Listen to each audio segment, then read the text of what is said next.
Robert Santeria Jr., that's SANTU 2 R's and I, 30 Egan Road here in Cranston. Thank you all for the opportunity to speak here this evening.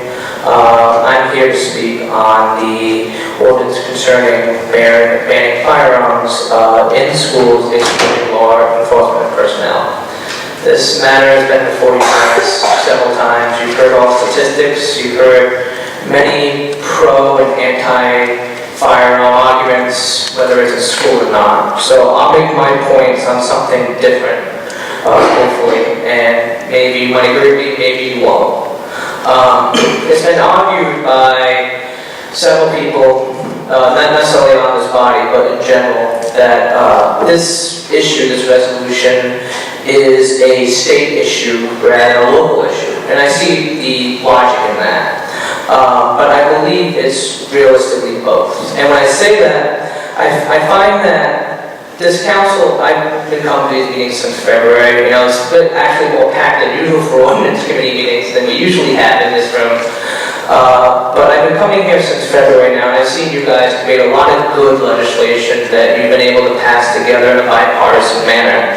You know, this council has debated and passed a resolution supporting restoring funding to state aid to libraries.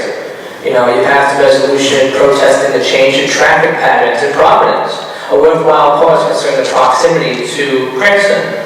You know, this body has passed even something related to the Energy Facilities Act. This council has even passed a resolution, 9-0, to urge Congress to pass legislation protecting the status of the individuals enrolled in the federal DACA program.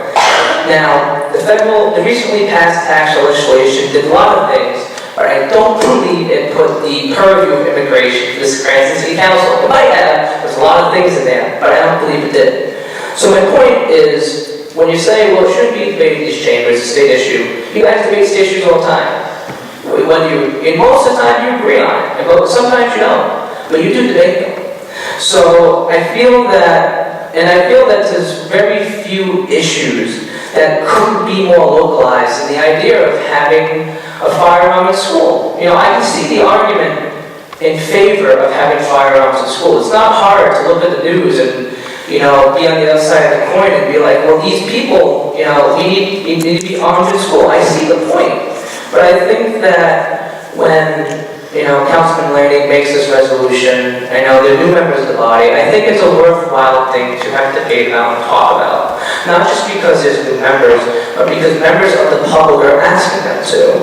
You know, sometimes you guys have a full docket, sometimes you don't. But I think the main thing is that if people in Cranston, you know, and generally, you know this more than me being here far more than I have, a lot of nights this room is empty.